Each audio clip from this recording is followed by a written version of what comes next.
Je répète, le site où je vais tout déposer, c'est celui-ci. Il y a un lien sur Moodle. Et là, si je regarde ce site-là, voilà, vous avez les deux séances, les programmes t'appellent live, le TP de la dernière fois. Je viens d'ajouter de la doc GLPK, parce que quelqu'un m'a demandé ça. C'est si vous voulez une doc un peu plus officielle. À mon avis, c'est difficile à suivre, vous pouvez regarder, parce que c'est de la doc. Et moi, j'essaie de vous apprendre GLPK par exemple, grâce à des exemples plutôt que grâce au formalisme que vous pouvez voir dans la doc, comme dans toutes les docs. Voilà, vous avez ce type de formalisme. Mais tout est expliqué, par contre, il y a toutes les fonctions, quelqu'un m'a demandé. Ce type... mais je pense que vous allez passer trop de temps. Si vous regardez comme ça, il y a des listes d'options, vous comprenez? Ce qui n'est pas très drôle non plus. Mais sur le site dont je viens de parler, je télécharge le TP de la dernière fois. Je vous dis comment vous pouvez aborder le TP d'aujourd'hui et aussi le TP noté. Donc j'ouvre le sujet et je pense que vous vous rappelez ce sujet-là. Donc est-ce que c'est la peine que je répète ça? Sac à dos de 12 kilos.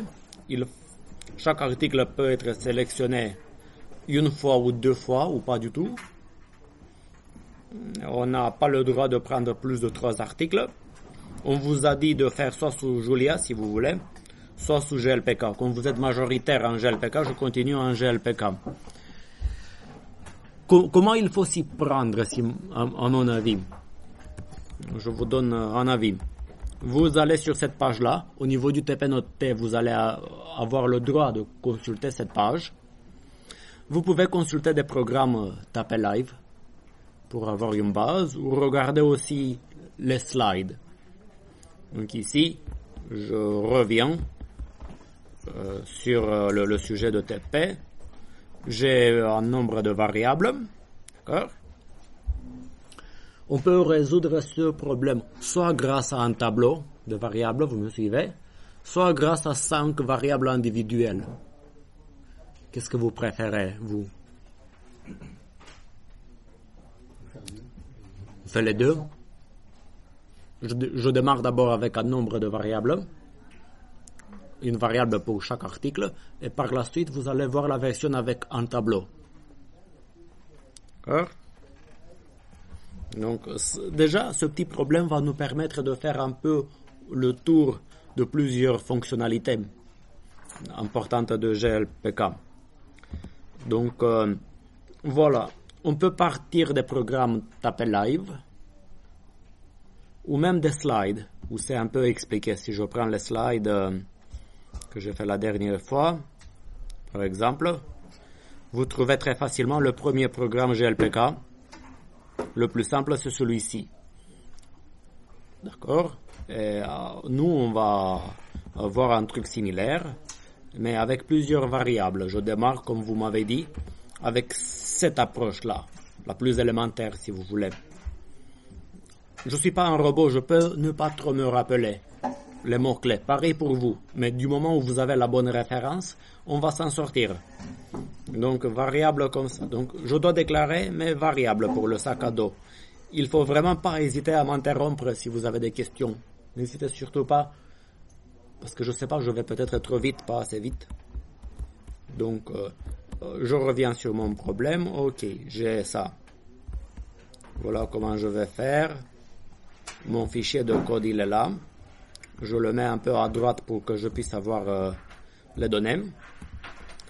Et j'ai var x1 supérieur ou égal à 0. D'accord? Pareil pour les autres variables. Ce que je vous conseille de faire, ne résolvez tout de suite le problème dès le départ, mais faites étape par étape. D'abord, je vais utiliser ces variables pour résoudre un problème peut-être un peu encore plus facile que le problème posé. Je vais dire maximize obj. Disons que je maximise la somme des variables. Si je m'amuse à maximiser la somme des variables sans aucune contrainte, c'est l'infini, d'accord? Alors, avec le mot-clé subject to, ou bien s.t. je peux ajouter une simple contrainte qui me dit que la somme des variables en fait est inférieure ou égale à 10. Du coup, si cette quantité est inférieure ou égale à 10 et moi je veux la maximiser, la valeur optimale va être... Vous suivez? 10. Donc au moins c'est très facile. Cette version simplifiée, au moins c'est très facile à vérifier. Si vous oubliez, c'est pas grave. Vous revenez sur le slide, il y a solve, display. Ok? Je peux écrire solve. Il y a le bloc solve. Le plus simple, c'est de faire display obj. Ça va m'afficher l'objectif. Ça devrait afficher 10.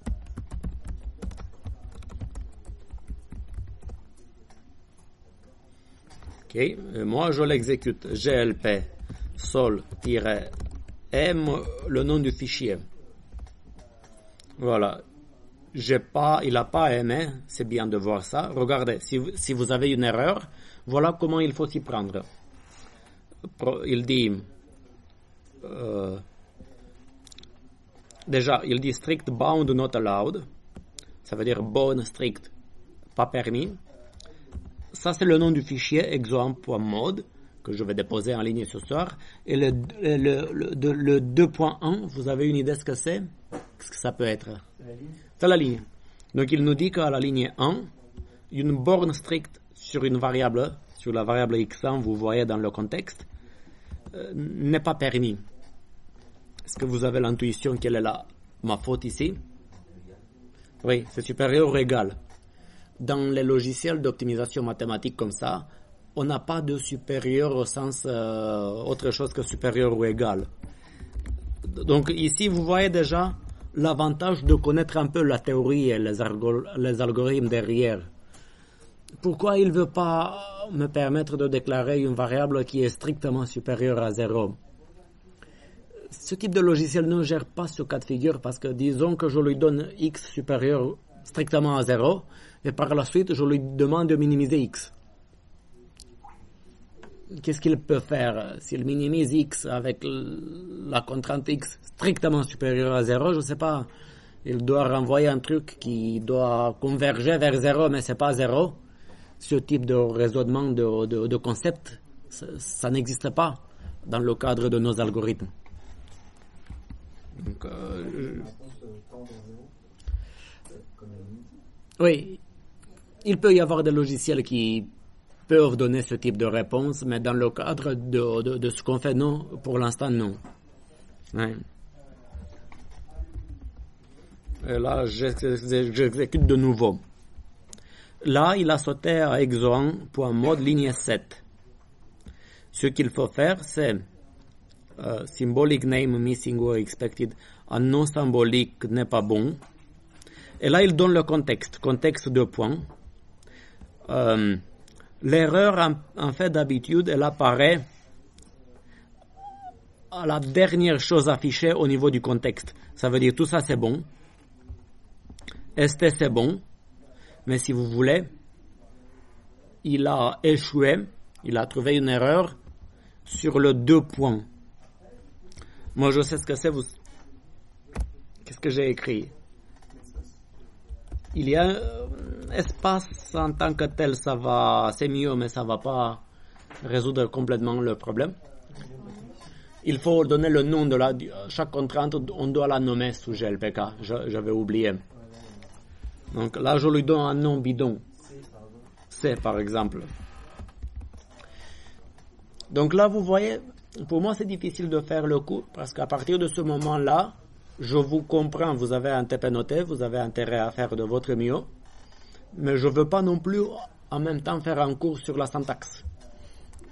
Mais je ne trouve pas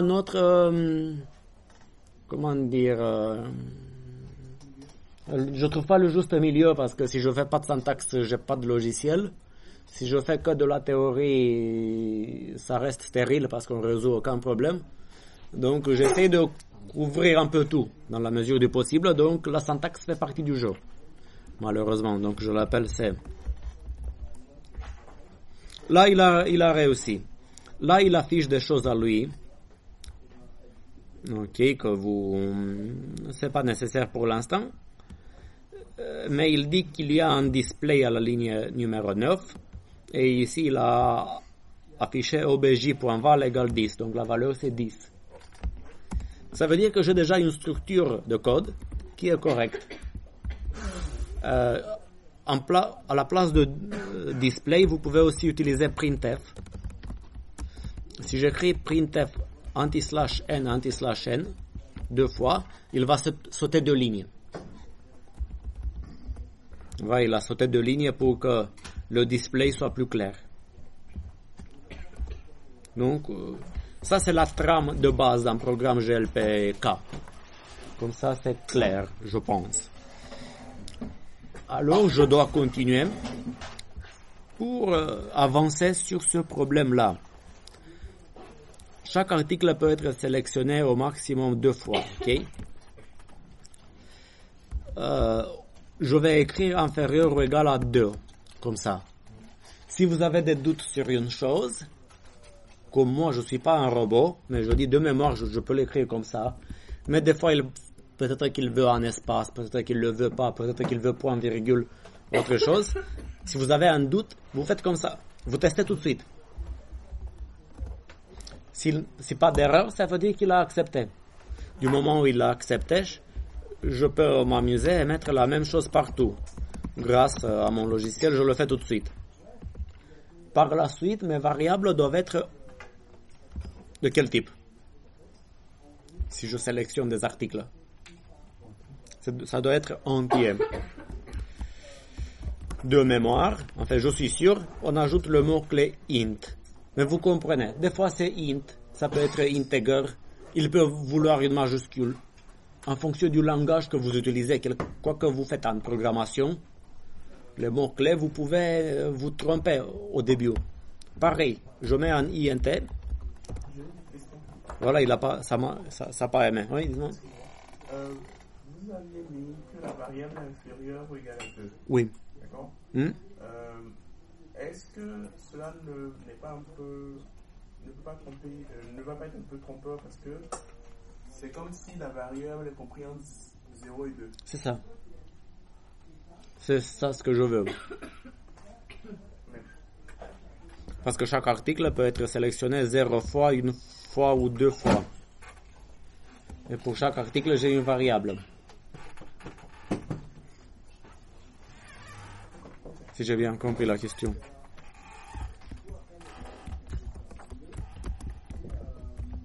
Oui. S'il n'a pas MM INT, il n'a pas MM. Ce qui m'étonne beaucoup, c'est peut-être integer. Integer, merci. Et un Julia, c'est INT avec majuscule. Voilà, ça a marché.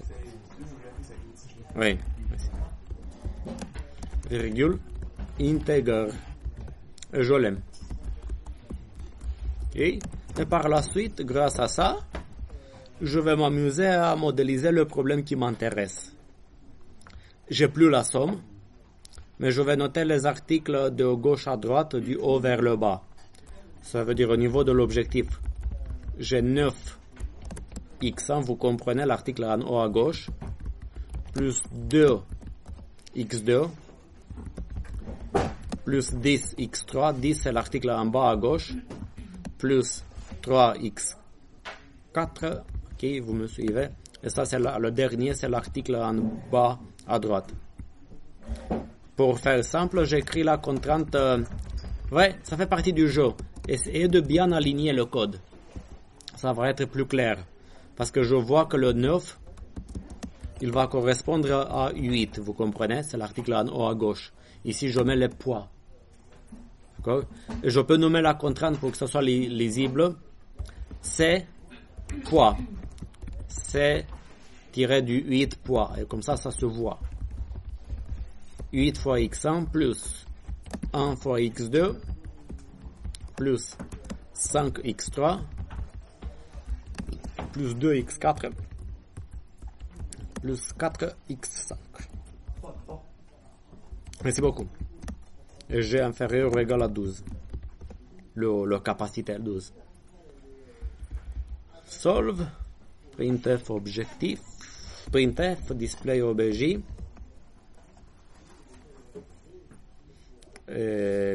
Display, c'est pas utilisé trop souvent. Je préfère printf. De toute façon, j'exécute le programme pour vérifier. Il m'a trouvé une valeur objectif de 24 qu'on va pouvoir vérifier. On peut faire printf obj. Oui. Printf. Mais pour faire printf obj, il faut dire %d, obj. %d, c'est un héritage du langage C qui fait référence à un nombre décimal. Ça veut dire un nombre entier en base 10. Ça veut dire il va parcourir cette chaîne de caractères et il va remplacer le %d avec la valeur de l'objectif. Je peux écrire val obj égale, c'est plus riche que display, je peux faire ça. J'exécute. Il m'a écrit val obj égale 24. Okay. Et par la suite, je vais afficher chaque variable. Printf, comme ça. x1 égale %d anti/n pour sauter une ligne, virgule x1. Je vérifie avant de faire copier-coller x1 égale 0. Parce que là, je vais faire copier-coller comme ça. Vous comprenez? Et là, je vais copier ça. Je peux copier de manière rectangulaire. Je mets 2, 3, 4 comme ça. Pardon. Je copie. 2, 3, 4. Voilà le programme et je vais tester. Il m'a donné ça. Donc, en bref, il a sélectionné, si je comprends bien, ce qui m'étonne un peu, qu'est-ce qu'il a sélectionné?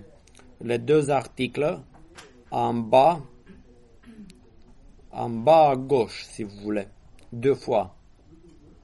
Ça veut dire celui en bas à gauche, il l'a sélectionné 2 fois. Ça lui a fait un poids de 10. Et la meilleure manière de remplir le poids de 2 qui reste, c'était de prendre le plus léger article encore 2 fois, qui est plus intéressant que de prendre celui-là. Attention, si on lit le sujet jusqu'au bout, on ajoute aussi la contrainte suivante. On n'a pas le droit de prendre plus de 3 articles dans l'ensemble. Ici, vous comprenez. Là, il a sélectionné 4 articles. Chaque article 2 fois. Mais là, j'ajoute une autre contrainte, max 3 articles.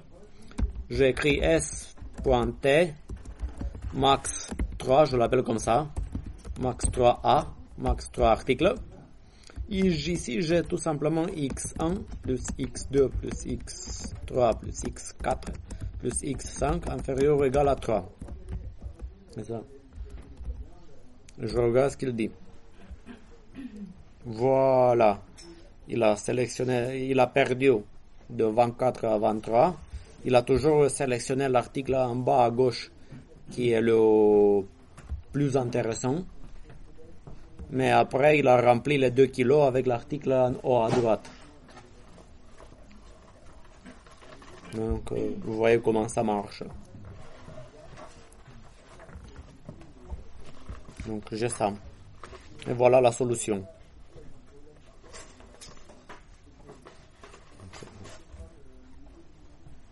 Des questions?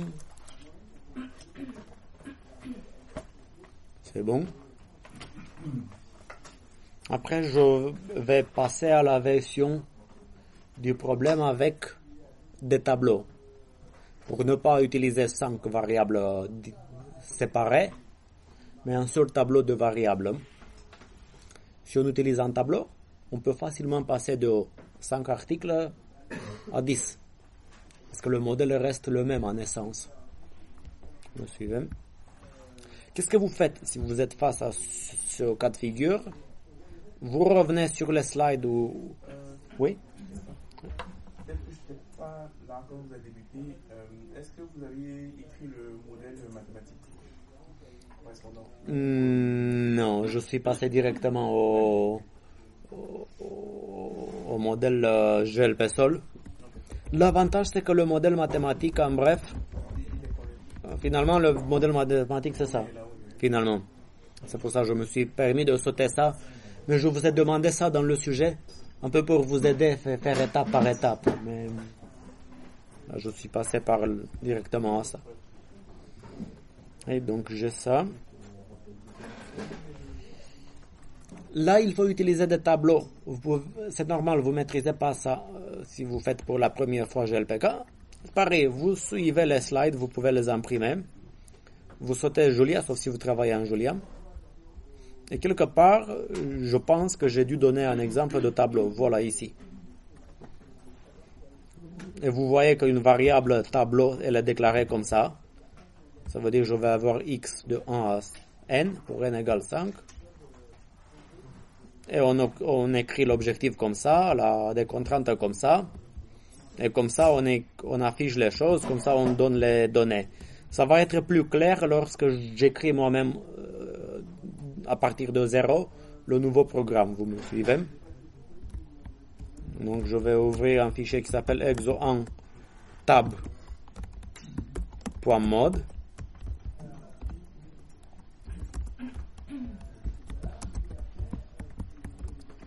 Et il est vide. Et voilà, je vais suivre un peu la syntaxe de ce code-là. Vous allez avoir le droit de faire ça aussi. Param n, le nombre d'articles, d'accord? Integer. D'accord? Param, là je peux avoir soit les bénéfices. Je vais écrire ben pour bénéfice. Permettez-moi. Les bénéfices vont être indexés par des indices de 1 à n.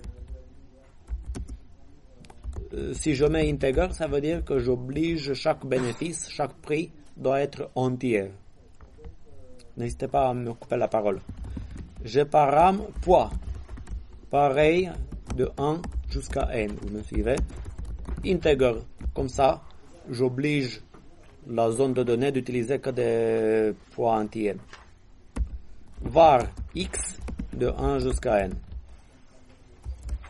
n. Voilà, ici j'avais mis binary, mais non, je vais dire supérieur ou égal à 0, inférieur ou égal à 2, et integer pour notre problème, d'accord?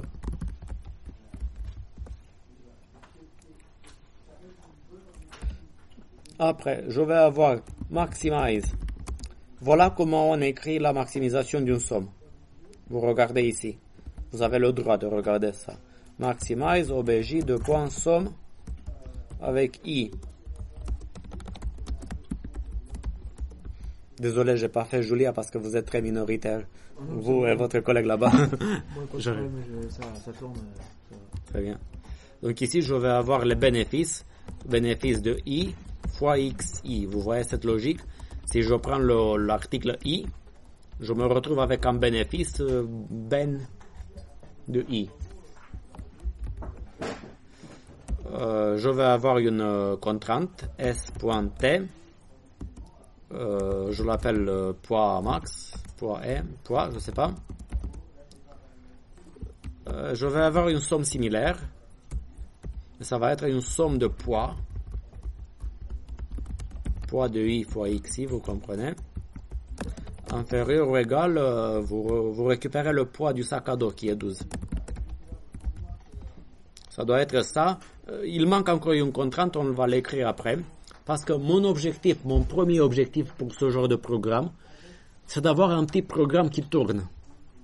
Parce qu'on passe quand même à une syntaxe un peu plus complexe à cause des tableaux. Je ne veux pas me casser les dents tout de suite. Donc, c'est comme ça que je fais moi la programmation, quel que soit le langage. Je veux voir un truc qui marche en premier bébé. Et après, je fais une extension. Donc, je fais solve. À la limite, j'affiche l'objectif. Printf obj égale comme tout à l'heure. Obj. Après, par contre, j'ai besoin de données. Je commence le bloc data, qui peut sauter dans un autre fichier, mais pour vous simplifier la vie, vous pouvez le garder ici. Qu'est-ce que vous faites? On a param n 2 points égale 5, j'ai 5 articles, et après je dois donner les bénéfices. Vous ne pouvez pas savoir ça, mais vous regardez dans les slides ou dans ce type de programme, vous écrivez param ben 2 points égale, et là on écrit comme ça le poids, le bénéfice du premier article, je l'ai ici, c'est 9. Le bénéfice du deuxième, c'est 2. Troisième, 10. Quatrième, 3. Cinquième, 4. Et point virgule. Ça, c'est le bénéfice. Et pareil, j'ai besoin pour les poids. Poids. 1, 2, 3, 4. Pour le premier, j'ai 8. Ainsi. 1. 5. 2 et 3 et end. Ça c'est le dernier en bas à droite. Oui, colonne par colonne. 1, 2, 3, les articles 1, 2, 3 c'est les articles à gauche. Et après les articles à droite. Avant d'exécuter le programme, on regarde une dernière fois. Parce que si on voit un petit oubli, on peut le corriger. Moi, je ne suis pas capable de voir des problèmes, mais... Comment dire? Quand je regarde le programme comme ça, je pense que j'ai une chance sur 2 d'avoir quand même une erreur. Si j'ai une erreur, et vous allez en avoir aussi, c'est pas la cata. Mais ça fait partie du jeu, savoir se rattraper. Donc, j'essaye.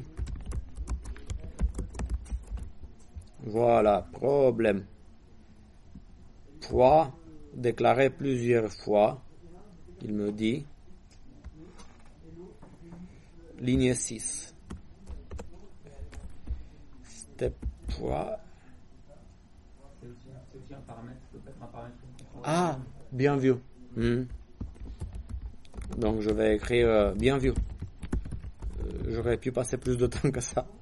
Rien que pour ça, j'aurais pu passer quelques minutes, voire quelques heures, vous pouvez passer sur des petits détails comme ça. Ça fait partie du jeu. Merci beaucoup. Et il m'a donné l'objectif de 24, vous vous rappelez, parce que j'ai pas... Il manque la deuxième contrainte. La deuxième contrainte que je l'avais appelée max 3A, maximum 3 articles. S.T max 3A. Remarquez, j'essaie de bien aligner les choses, ça va être plus clair à lire.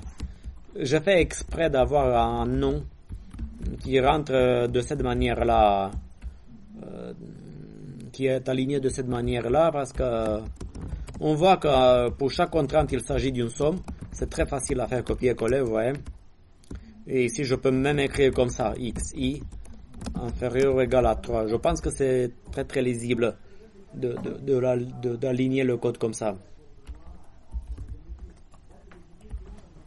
J'exécute.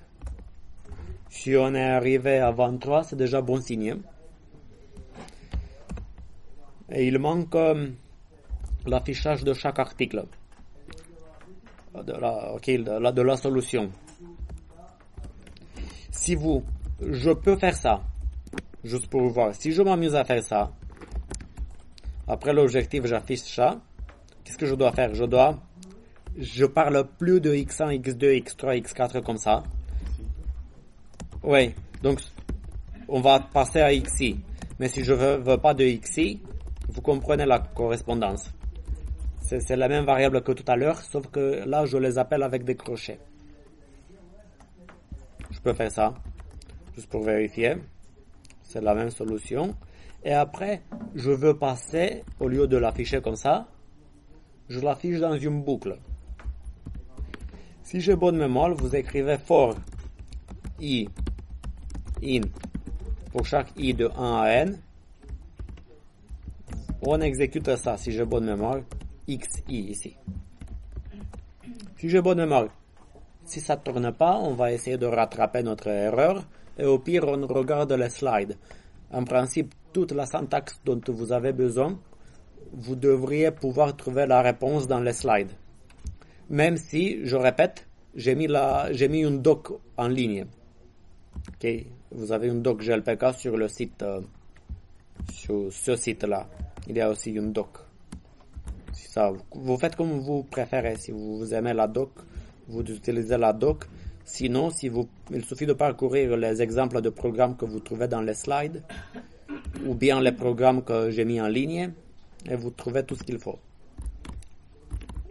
Mais de mémoire, c'est ça. Je vais tester.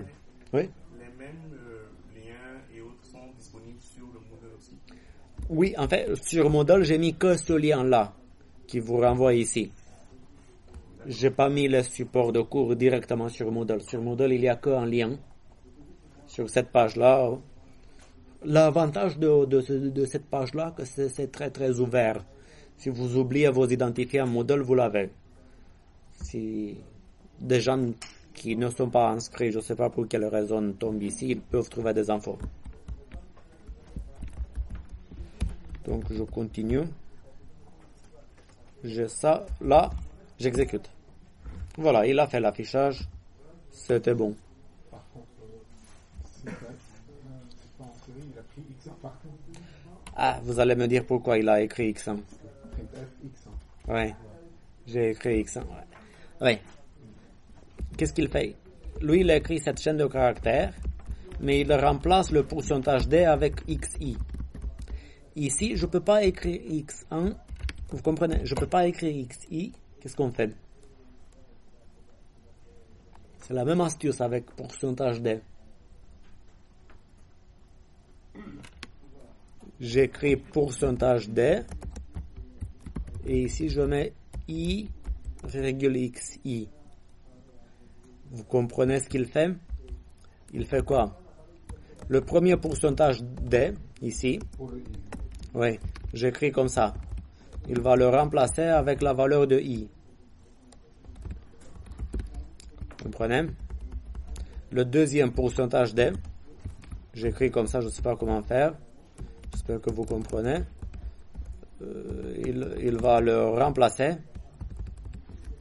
avec le XI comme ça.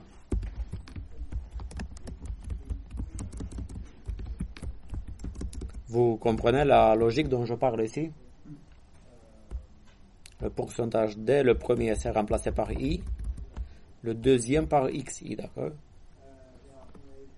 Si j'ai plusieurs arguments comme ça, il les fait en série.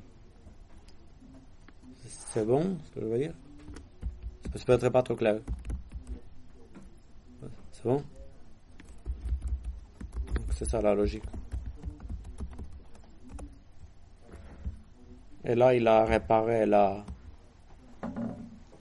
chose.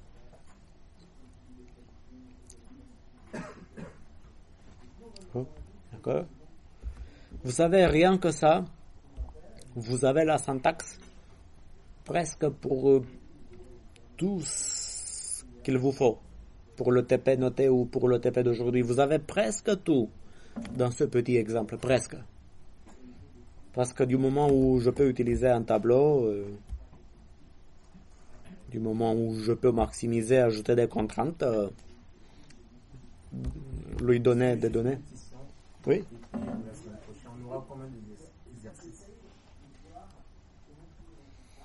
Ça va être, je pense, une page recto verso. Comme... Donc, ici c'était une page et demie, 6 exos. Vous pouvez avoir peut-être une dizaine, maxi. Peut-être. Je sais pas. j'ai pas décidé, mais comment, oui, Pour toute la durée de 7 heures jusqu'à... on va dire, dites-moi, à votre avis, peut-être que vous travaillez moins vite que moi, je peux le comprendre, en moyenne. Vous allez voir combien de temps je mets pour faire tout ce sujet-là. On va faire comme ça. On regarde combien de temps je mets moi à cette vitesse-là pour faire les 6 exos. D'accord. Et je multiplie par 2. Ça me donne ce que je pourrais appeler une vitesse moyenne. Parce que tout le monde ne pourra pas avoir une note maximale. Il y aura des gens qui vont travailler plus vite, d'autres moins vite. Ce que je vous conseille, si jamais vous avez 7, 8, 9, 10 exos, vous êtes à l'exo 2, il y a un problème de syntaxe, vous n'arrivez pas à le résoudre. La clé, c'est de sauter l'exo. Bien sûr. Ouais. En fait, bon, on peut décider ensemble, mais on doit donner une réponse raisonnable pour que je puisse pas donner que des notes devant. Je ne veux pas donner non plus que des notes de 3 ou 4. Donc, vous comprenez, ensemble, on peut décider à une solution pour que les notes soient quand même relativement étalées. Sinon, je donne ça à Cédric Benz, tout le monde 3 ou tout le monde 20. Non, là, ça marche, ça passe pas. N'oubliez pas que vous avez ce site-là aussi, si jamais. Par rapport au lien que vous avez mis sur Google, Oui. il y a un petit espace à la fin. Quand on clique directement sur le lien, il le refuse. Ah, excusez-moi, je vais corriger ça alors. Ouais. Désolé. Quand on copie, on enlève l'espace à la fin, ça passe. Ah, ok, je vois. Ouais. Ouais. Donc, si vous êtes là, profitez. C'est ça le lien. Ok. Ok, vous avez. Ok, donc je continue. Ok, comme je disais, je continue le TP de la dernière fois. Voilà, ici vous vous rappelez cette histoire. Un sac à dos un peu élastique. Je peux légèrement violer la contrainte de poids. Ça veut dire quoi, violer une contrainte de poids? Un sac à dos élastique. Je dis que j'ai 12 kilos, mais toutes les contraintes dans ce domaine-là sont en réalité un peu souples. Parce que les 12 kilos, pourquoi 12 et pas 12 et demi? Vous comprenez? Généralement, vous posez une question à quelqu'un, vous pouvez porter combien de kilos dans un sac à dos? N'importe quel individu va vous donner une réponse. Moi, je peux porter, je sais pas, 15 kilos. Vous pouvez poser la question, mais un petit effort, 16, ça passe pas? D'habitude, la réponse est oui. Mais si vous passez de 15 à 16, il y a un effort supplémentaire. Donc, c'est un peu ça la logique. Si on fait un effort pour porter un poids supplémentaire au-delà de ce que je trouve raisonnable, je suis un peu pénalisé au niveau de l'objectif. C'est comme ça que je vois la chose. Ici, je veux dire qu'il y a un poids supplémentaire qui ne peut pas dépasser 12 kilos. Ça veut dire, si je dis que je peux, 2 kilos, ça veut dire, quelqu'un me dit qu'il peut porter 12 kilos, comme dans l'exemple. Ok, il y a une certaine souplesse, mais la souplesse est bornée. Il peut porter peut-être 13 à la place de 12, disons 14 à la place de 12, mais pas non plus 1000 à la place de 12. Donc il doit s'arrêter quelque part. Donc ici, le sac à dos il est élastique, vous pouvez toujours mettre un peu plus, mais pas plus que, vous pouvez dépasser pas plus que 2. Est-ce que cette variable, à votre avis, elle est dans cette logique-là, est-ce qu'elle est entière ou réelle?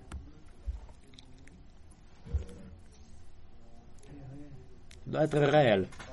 Parce qu'à la place de 12, je fais un effort, j'arrive à 12,5. C'est logique. J'ai aucune condition qui me dit à partir de 12, tu passes à 13 ou 14.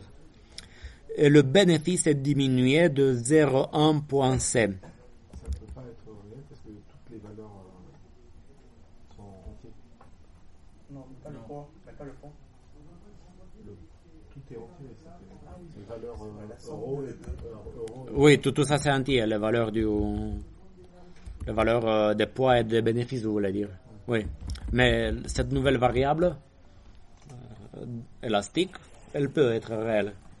Parce que c'est une variable que je vais introduire là, pour la première fois. La somme d'entiers dans un entier, non?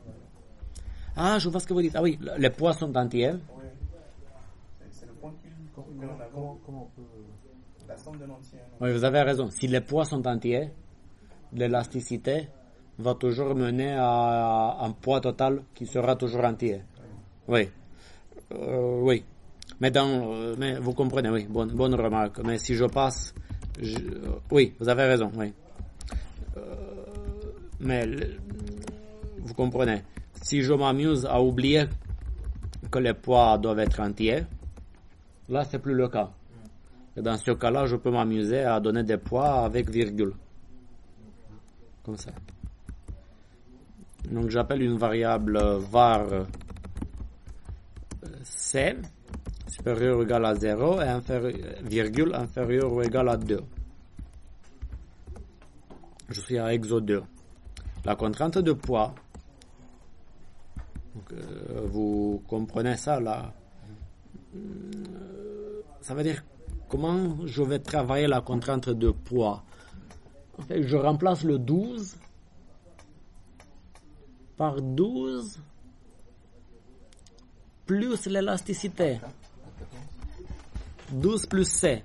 C, c'est le poids supplémentaire que je suis prêt à accepter. Ça l'idée. Ça veut dire comme ça, si jamais la somme des poids dépasse 12, elle va être associée à 12 plus C. Ça c'est mon C. Et comme c'est écrit dans le sujet, le bénéfice est diminué de 0,1 fois C. Okay. Moi, 0,1 fois C. C'est ça.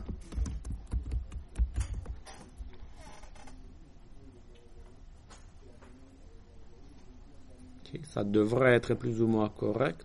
J'espère.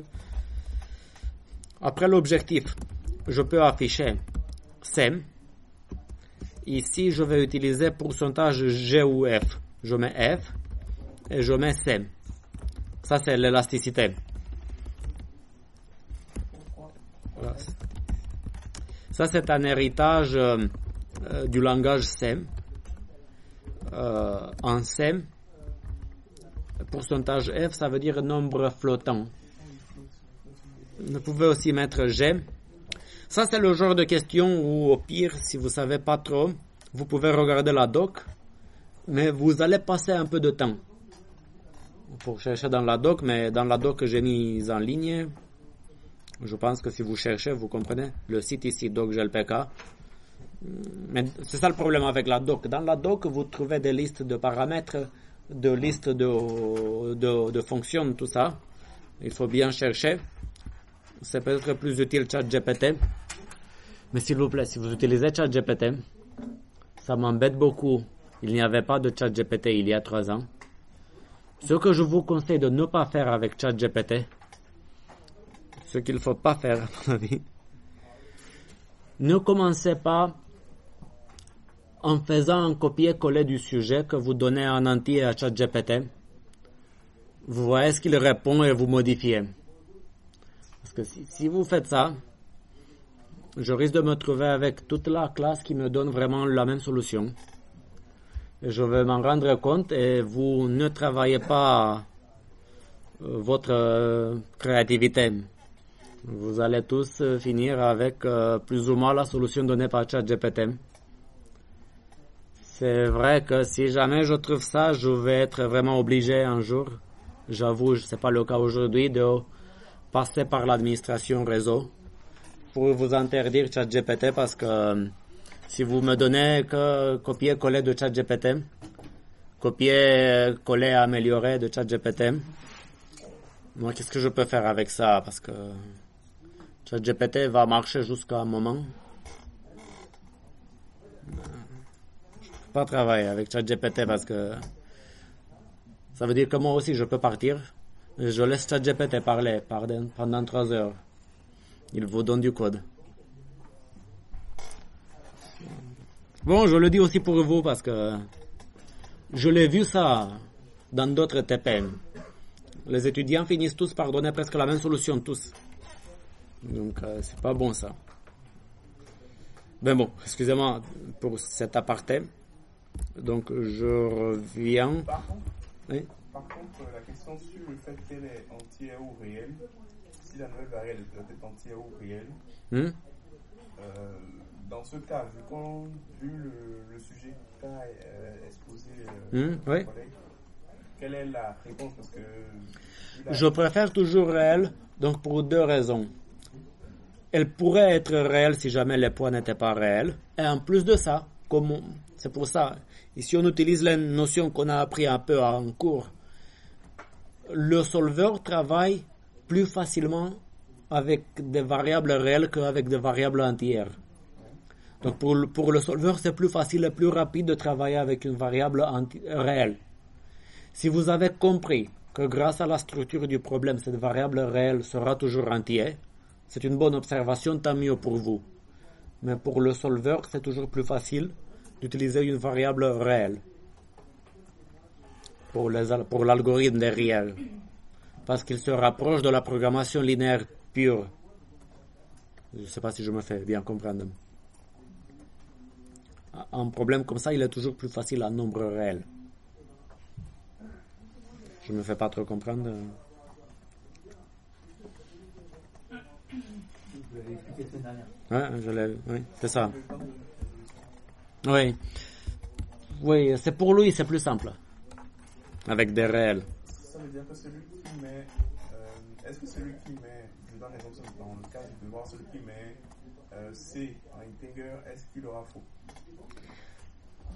Je donne plus de points à celui qui ne met pas. Mais c'est pas non plus une erreur fatale. Je pénalise pas outre mesure. Vous comprenez, même si jamais vous avez des problèmes de syntaxe, vous envoyez un fichier, parce que si je vois un fichier plus ou moins correct, un truc comme ça, je sais pas, peut-être qu'il y a une erreur de syntaxe quelque part. Si je vois une structure correcte, c'est tout ce qui m'intéresse. Bon. Enfin, moi j'essaie de vous donner ici une correction complète sans aucune erreur, mais je peux donner tous les points à quelqu'un qui fait tout correctement, sauf qu'il a peut-être utilisé 2 fois le nom d'une même variable, un truc mineur. Je peux ne pas le voir. Donc je disais... Un souci sur la ligne de l'objectif, là, la soustraction moins 0,1C, est-ce que c'est pas dans la boucle? Non. Pourquoi? Parce que ça fait la somme des bénéfices. Ouais, mais comme il n'y a pas de parenthèse, de délimiter la boucle. Ah, vous auriez préféré... Bah, c'est pas que je préfère, c'est que là, je vois pas où s'arrête la boucle, en fait. C'est en fait, à la lecture. Ah, vous avez raison. Oui. Si on met moins 0,1C... Au début, c'est plus... 0,1C plus la somme devant. Oui, c'est plus logique. C'est moins ambigu, mais là, je me demande, en termes de programmation, comment il fait. Où est-ce qu'il arrête la boucle, en fait? D'habitude, il l'arrête... Oui, merci. D'habitude, il l'arrête au premier terme. Donc, il prend la première chose qui vient après. D'accord. Mais donc, soit on fait ça, mais le mieux, peut-être, c'est de mettre... Je pense que ça va être le plus clair si je mets... Je pense qu'il doit accepter ça. Et comme ça, il voit que ça, c'est associé avec la somme. On va tester pour être sûr à 1000%. Pardon.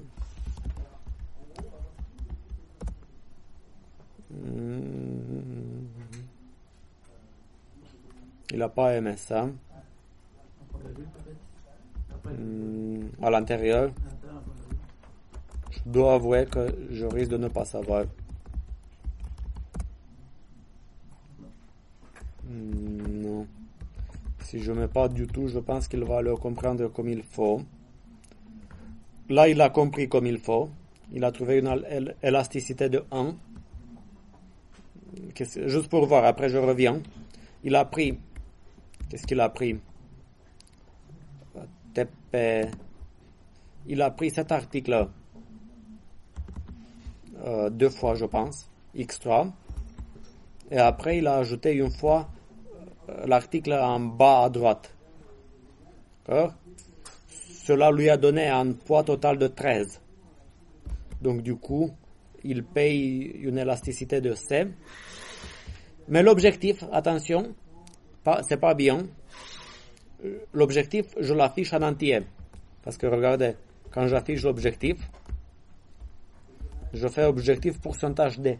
À partir de là, c'est F. Parce que ici, je fais intervenir le 0.1. Et le vrai objectif, c'est pas 24, comme il disait tout à l'heure, 23.9. Lorsqu'il est arrivé à un bénéfice de 24, il a perdu 0,1 pour 1 kg d'élasticité. Après, vous avez raison ici, j'essaie une dernière astuce.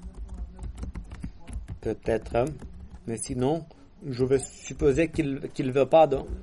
Mais qu'est-ce qu'il fait d'habitude? Est-ce que si vous mettez les parenthèses, par exemple? Non, je crois pas, mais en fait, je peux mettre des parenthèses, mais Dans tout l'ensemble, c'est-à-dire la somme, c'est la fin.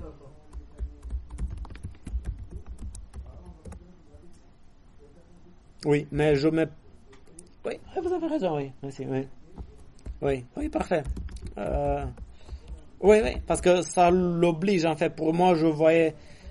Pour lui, c'est une notation mathématique. Je cherche une notation informatique, oui. Oui, merci beaucoup. Oui, donc, il fait ça. Et moi, et après, bon, c'est clair comme ça, oui. Vous avez raison, merci. Bonne observation.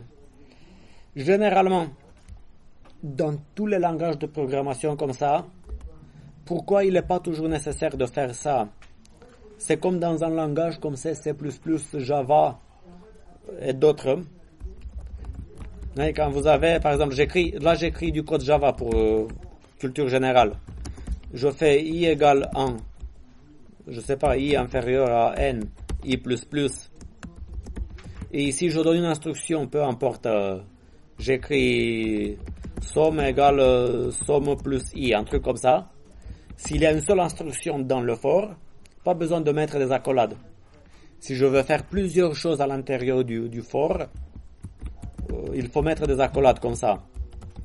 Et après, je peux ajouter d'autres instructions, je sais pas, somme égale somme fois 2, je sais pas, en bloc de code. Là, il faut mettre des accolades si vous êtes sous Java. Si vous faites d'autres cours au CNAM, vous faites du Java, je pense. Donc, c'est comme ça. Donc, du coup, c'est ça qui expliquait dans ma tête, si vous voulez, pourquoi je me suis pas mis cette question moi-même dans ma tête. Parce que, vous comprenez, quand il y a une seule chose dans ma tête, formatée, si vous voulez, par le langage Java ou C++, s'il y a une seule chose, il prend la première chose et c'est tout. Mais comme ça, c'est plus clair.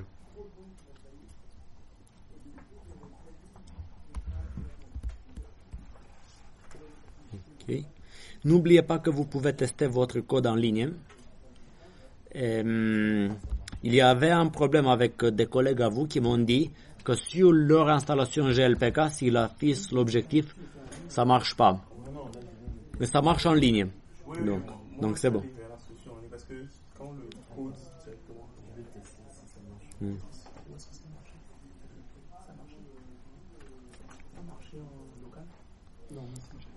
ça marche pas en local, mais ça marche en ligne. Ah. Vous comprenez, dans ce type de cas de figure, j'ai même pas besoin à strictement parler d'afficher l'objectif comme ça.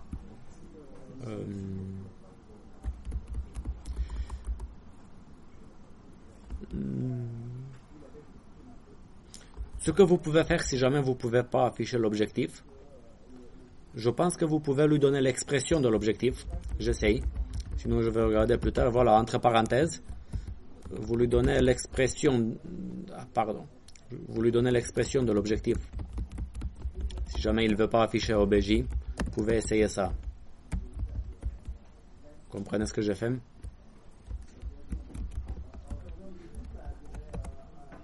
Ça a marché comme ça, vous voyez.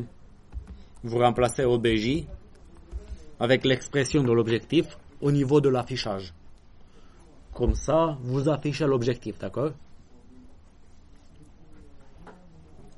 Ça doit être un bug ou je n'ai pas compris pour quelle raison J'ai eu 2 personnes la semaine dernière qui m'ont évoqué cette erreur. Ils m'ont dit que s'ils affichent l'objectif sur leur machine, sur leur installation, il y a une erreur. Alors que s'ils font la même chose sur le site que je vous donne ici, ça marche. Non, il y a une raison en fait. La version qu'on nous a fournie, c'est une vieille version. Parfois, ça passe pas. C'est pour ça. Il y a 2 semaines, je me suis posé la question et j'ai compris que c'était la version. Oui, je m'en doutais. Mais ça fait partie du jeu. Tous les logiciels peuvent avoir plusieurs versions. Ça marche avec une version. Des fois, il y a des incompatibilités. Je veux dire à tout le monde comment faire pour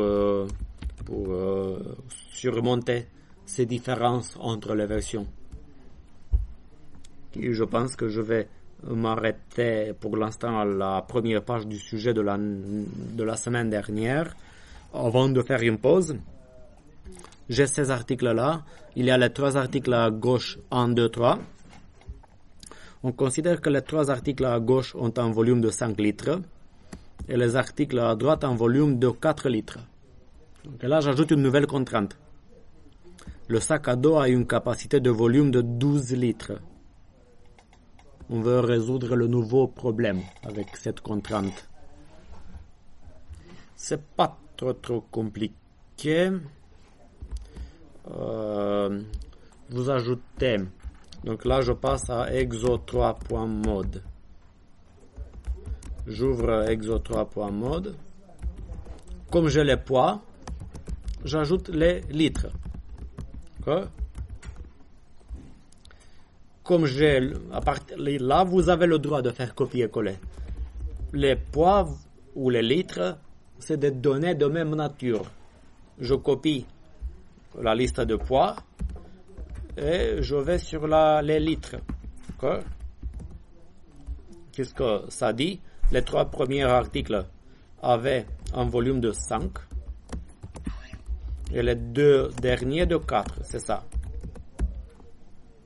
Je fais la modification et comme j'ai une contrainte de poids, pareil, je vais avoir une contrainte de volume. Comprenez, comme ça. J'essaie de tout aligner. Et je fais somme, c'est vraiment pareil. Sauf qu'au lieu de poids, j'ai des litres.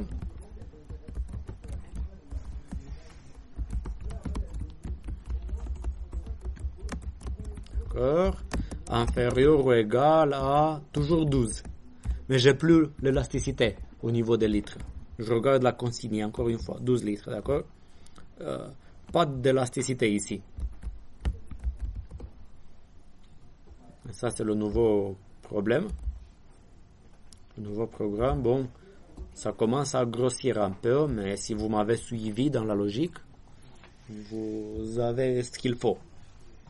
Et je l'exécute. Là, il a pris que l'article en bas à gauche 2 fois. On comprend pourquoi. Il a 5 litres. Celui-là, 2 fois, ça fait 10 litres. Et il ne reste plus de litres pour ajouter un seul article supplémentaire. Parce que chaque article, les articles, ils ont un nombre de litres supérieur ou égal à 4. Il ne me reste que 2 litres sur 12 si je prends celui-là 2 fois. Une question qui pourrait nous intéresser, oui? Il n'aurait pas pu choisir 2 fois 1 peut-être, mais pour avoir 4 il aurait pu, mais il veut aussi maximiser le bénéfice, non? C'est ça. Comment vous avez dit? Prendre 2x2. Oui. C'est plus rentable que de prendre un x4, non? Attention, celui-là, il apporte un bénéfice de 10. Celui-là, un bénéfice de 2. Oui, le x3, on ne touche pas. Ah, ajouter un 3e article. Au lieu de rajouter 2 fois x2 au lieu de une fois x. Attention, j'affiche encore une fois. Il a pris x3 2 fois, ce qui donne 20 euros. X3 c'est celui-là. Il a pris 2 fois, il a 20 euros. Comment faire plus?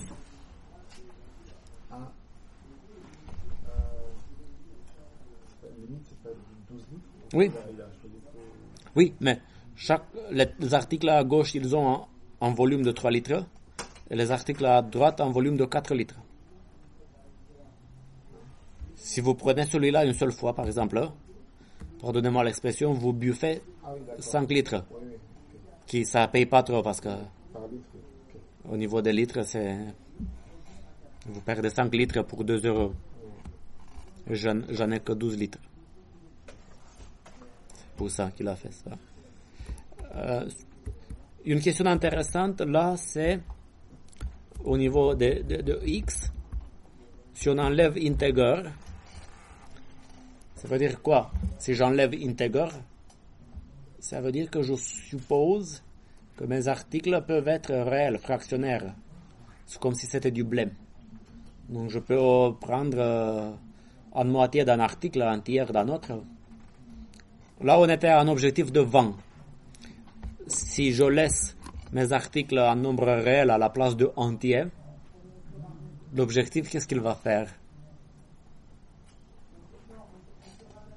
Je me donne plus de liberté pour un problème de maximisation. Ça veut dire que je peux augmenter le profit, le bénéfice. Je me donne plus de liberté. Et on va afficher. Attention pour l'afficher. X, ça reste entier, mais X, ça va devenir flottant. Là, il peut sélectionner des articles à moitié. Voilà, il est arrivé à cette valeur-là. L'article 3, il a sélectionné toujours 2 fois, mais il a ajouté 0,4 du premier. Donc presque la moitié du premier parce qu'il a le droit. Donc il faut toujours savoir qu'il y a une dichotomie entre le problème en nombre réel, d'accord, et un problème en nombre entier. Il y a une relation entre les deux. Mais bon, moi je veux résoudre le problème, je veux laisser la correction en nombre entier, parce que c'est ça la logique. À la place de F, sachez que vous pouvez mettre aussi G, je pense. Regardez, l'objectif c'est 20. Si vous mettez F, il écrit 20.0000, vous comprenez? Avec G, c'est une version un peu plus évoluée de F. Et s'il voit que c'est que des zéros après virgule, des choses comme ça, il efface tout ce qui est 0000. Donc bref, avec ça, vous avez la solution de la première page du sujet de la semaine dernière. Je pense que je peux faire une toute petite pause. Je viens de voir avec votre collègue quelque chose d'intéressant. Ce qui est des fois difficile, c'est de tracer les erreurs. Ce que j'ai vu avec lui, si j'oublie le point virgule pour n égale pour la valeur de n, il me donne une erreur bizarre, ça fait partie du jeu. Quel que soit le langage, vous allez avoir ce problème à mon avis. Il dit n already defined à la ligne 17. J'affiche le numéro de ligne. Il m'a dit n already defined, ça fait partie du jeu. Tous les langages de programmation ont du mal à afficher la bonne erreur. Je l'ai vu avec presque tous les langages. Parce que j'ai oublié un point virgule.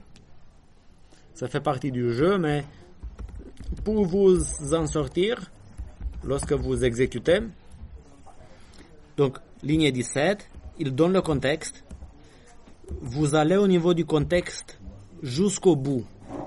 Le problème se trouve d'habitude au bout.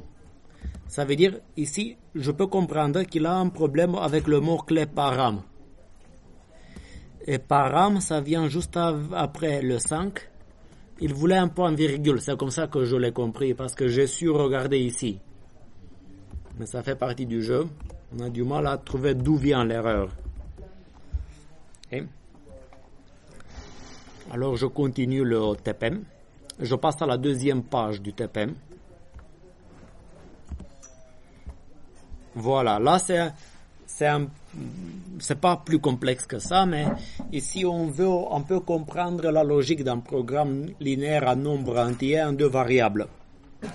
J'ai x sur l'horizontale et y sur la verticale. J'ai ce programme-là.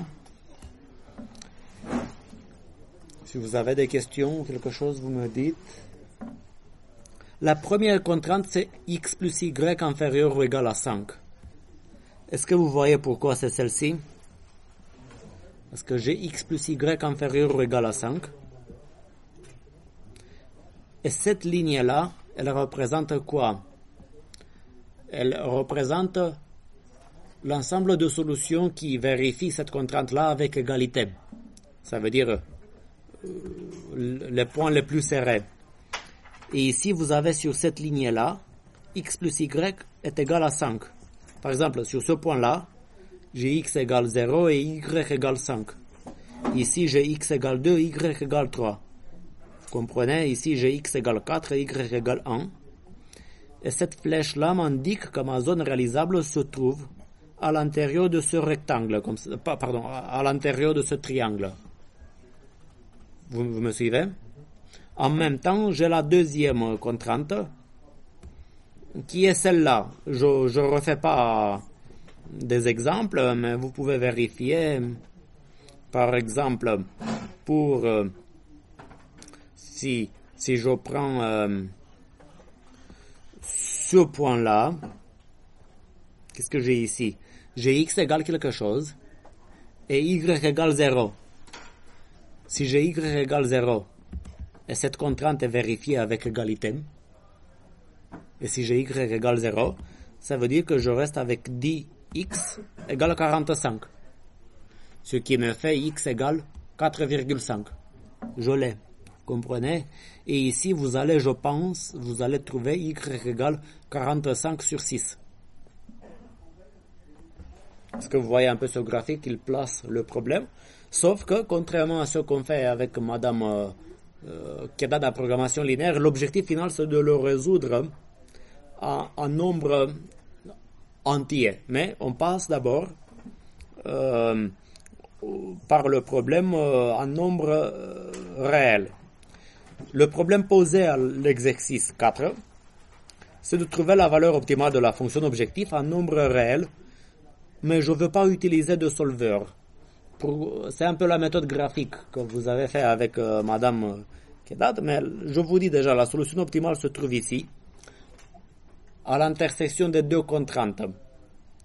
Parce qu'elle vous a dit, je pense, que pour un programme linéaire classique, la solution optimale se trouve toujours sur un sommet, une extrémité de la zone réalisable. Donc je vous dis ça, parce que l'objectif c'est pas de faire de la programmation linéaire, que la solution optimale, si c'est un sommet de la zone réalisable, ça peut être ici ou ici. Et on peut voir pourquoi on va analyser tout.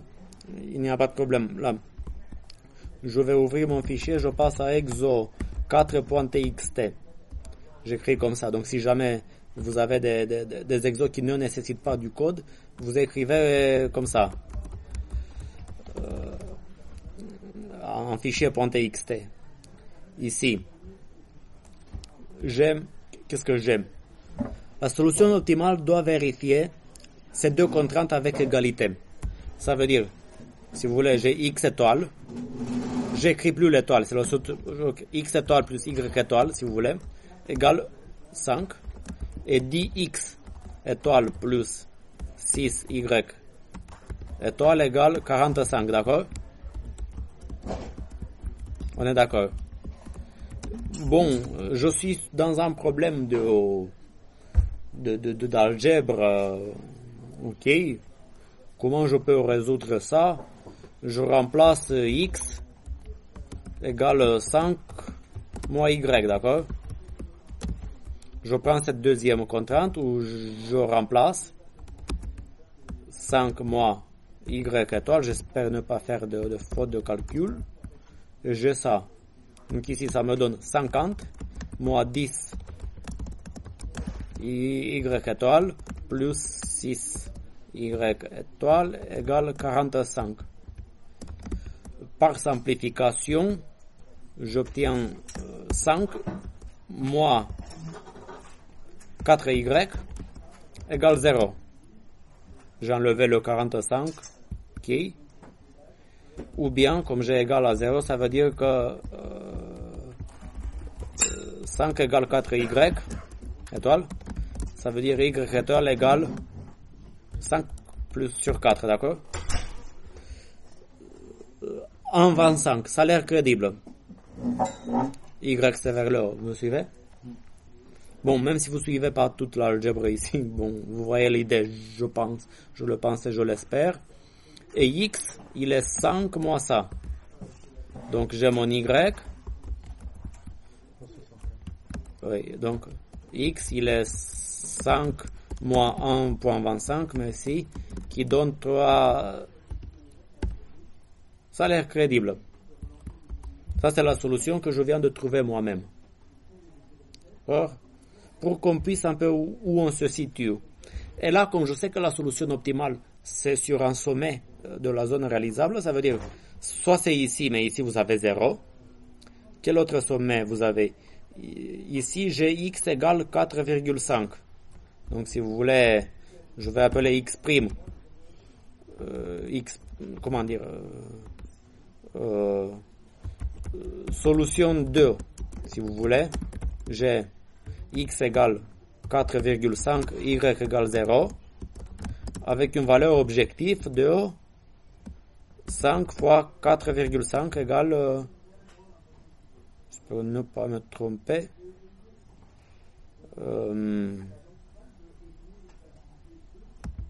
truc comme ça, c'est ça. Alors que pour cette solution, j'avais un objectif de 5 fois plus 4 fois. Ok. Oh là là. Ce qui fait. Ça fait 5. Ça fait 5.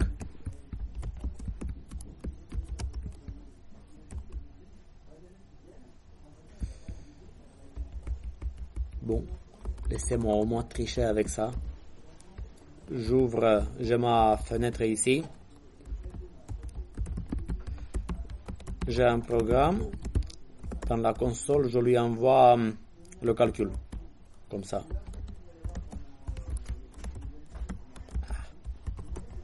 Pardon. Donc, je lui envoie ce calcul-là. Il m'a donné ça. Ok.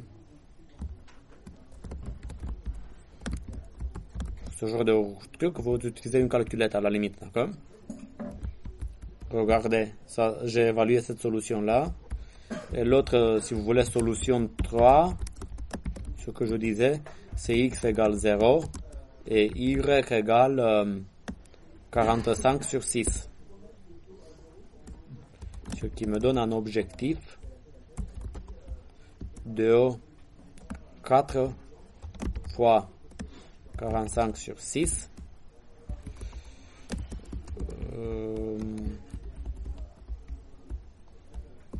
Je prends ça. IRB.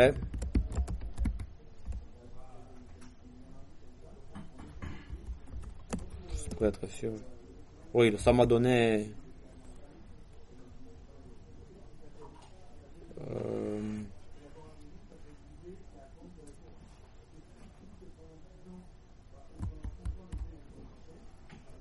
ça m'a donné 30.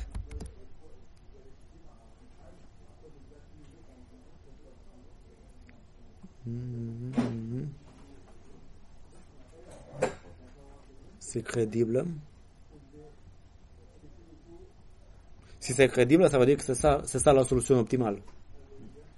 On va tester avec l'exo d'après, mais ça m'étonnerait. Donc j'ai dit x égale 0, y égale 45 sur 6, 4y.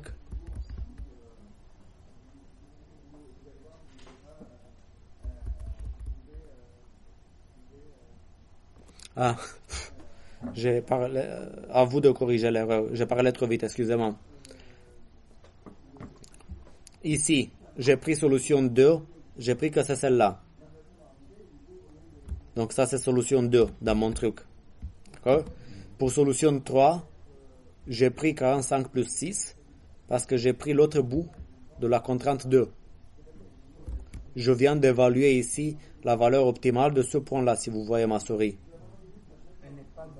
C'est pas dans la zone réalisable parce que j'ai oublié l'autre contrainte. Donc l'autre sommet, l'autre coin de ma zone réalisable, c'est celui-là. Et ici, j'ai y égale 5. Donc excusez-moi. Je m'excuse, mais finalement, je me demande si c'est pas pédagogiquement, c'est pas mieux. Parce que le prof n'est pas un robot et ici, c'est même plus facile à calculer 4 fois 5. J'ai 20. Ce qui confirme que la valeur optimale se trouve ici.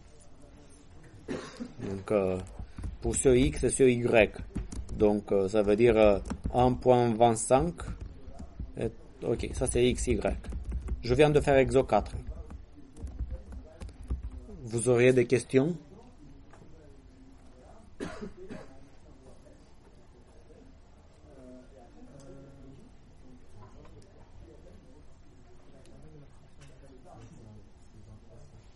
La valeur de la fonction objectif, c'est ça. OBJ opt. C'est ça. La valeur optimale, la solution optimale est là.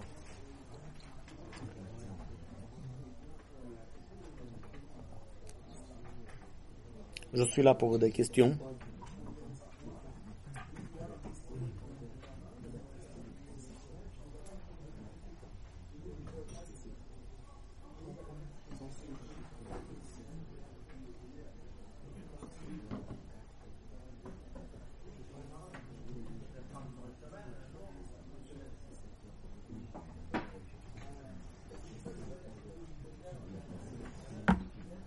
Je prends toute question si vous avez par là. C'est bon? Exo 5, ça nous demande de résoudre ce problème grâce à GLPK. J'essaie de faire relativement vite parce qu'il n'y a rien de nouveau au niveau du langage, mais c'est peut-être encore utile pour vous. J'écris exo 5.mode var x supérieur ou égal à 0 supérieur ou égal à 0, var y supérieur ou égal à 0, maximize obj égale 5 fois x plus 4 fois y, st contrainte 1, maximize obj 2 points, mine de rien, 2 points, constante 1, x plus y inférieur ou égal à 5. Pardon. Contrainte 2. 10y. 10x plus 6y inférieur ou égal à 5. Solve. Merci beaucoup. Printf. Voilà, un anti-slash n pour que ce soit visible. X égale 2 pourcentage G, c'est mieux. Comme je disais tout à l'heure. X. Et anti-slash n ici. Y. Pareil. Print. Vous voyez les limites du copier-coller. Printf. Printf. Je pense que ce petit programme, je regarde une dernière fois avant de démarrer, ça devrait faire l'affaire, mais j'ai une chance sur 2 d'avoir une petite erreur. Non. Il m'a donné La même solution qu'on avait trouvée tout à l'heure. Donc, si vous voulez, tout à l'heure, qu'est-ce que j'avais? J'avais ça.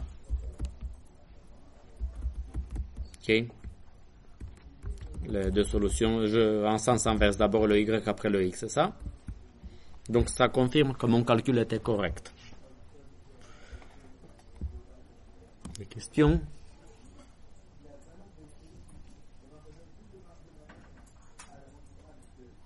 S'il n'y a pas de questions, alors je continue pour faire le dernier exode de la dernière fois. On veut résoudre le même problème en nombre entier. Donc ici, je reviens sur l'objet un peu de mon cours, parce que ce que je viens de faire tout à l'heure, c'était le cours de Madame qui date de programmation linéaire classique en nombre réel. Je vais résoudre le même problème en nombre entier grâce à GLPK. Je vais obtenir une solution entière xi, yi. Et ici, je me pose une question que je m'étais posée avec vous la dernière fois. Est-ce que la solution entière xi, yi est le point entier le plus proche de la solution optimale en nombre réel? Donc ici, j'ai x étoile, y étoile.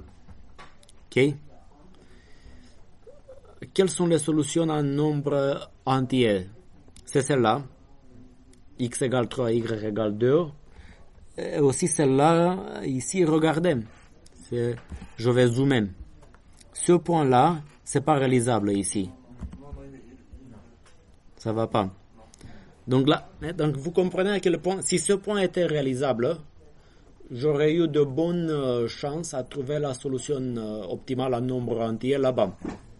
Mais comme les solutions en nombre entier les plus proches sont assez éloignées, en fait, je pense que ça va être celle-là.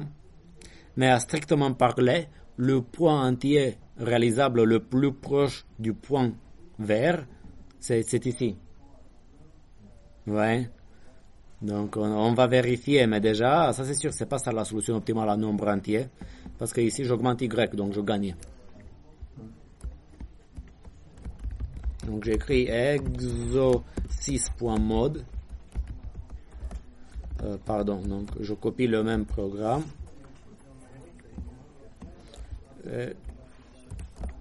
Vous savez comment ça marche. Vous savez comment ça marche. Je mets integer. D'accord?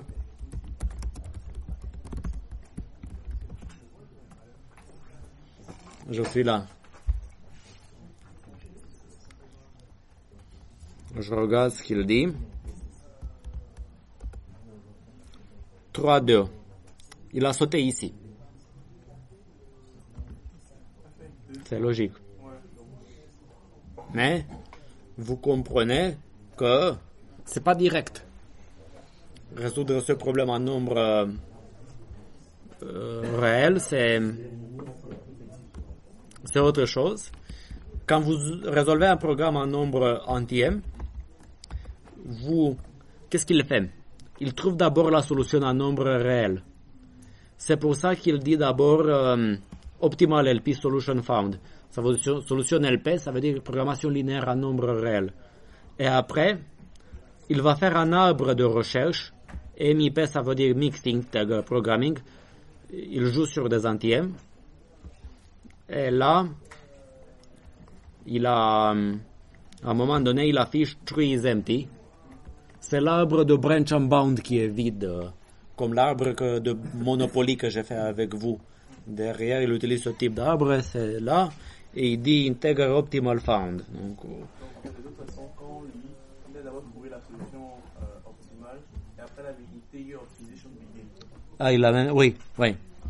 C'est ça. Donc, sa première étape, c'est de résoudre le problème en nombre réel. Et après, il passe en nombre entier. Je trouve important d'avoir au moins certaines intuitions de ce que le logiciel fait derrière, parce qu'on ne peut pas prendre nos décisions que sur la base de ce que le logiciel dit dans l'esprit. On ne doit pas savoir comment ça fonctionne, on doit juste savoir l'utiliser.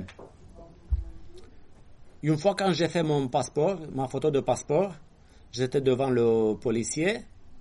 Il m'a dit, voilà, j'ai fait votre photo, mais l'épaule gauche ne se voit pas. Mais le logiciel me dit que c'est bon. On le laisse comme ça. Parce que le logiciel dit comme ça. Vous voulez pas refaire la photo quand même encore une fois. Bon, le logiciel c'est bon. Il avait pas trop envie de travailler. Il m'a dit que je vais pas me marier avec la photo du passeport. Donc j'ai dû vraiment insister pour qu'il me fasse une deuxième photo avec les deux épaules. Maintenant, vous comprenez? C'est pas parce qu'un logiciel nous dit que c'est bon. On peut pas. C'est toujours important d'avoir une certaine vision de ce qu'il y a derrière. C'est pour ça que j'ai fait un cours. Ça veut dire en fait que si on n'avait pas trouvé une solution entière, d'accord, en lisant le code, on sait au moins qu'il y avait une solution par exemple, réelle qui avait été trouvée en fait. Oui, qui aurait pu nous donner une borne, une idée de l'objectif. Parce que, imaginez que je remplace je divise par 10 les contraintes à gauche. Vous comprenez, si je fais ça, la seule solution entière, ça va être 0,0 en fait. Je pense.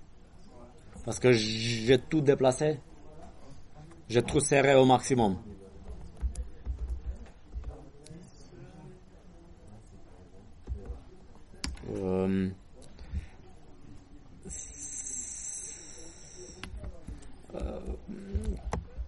À mon avis, voilà.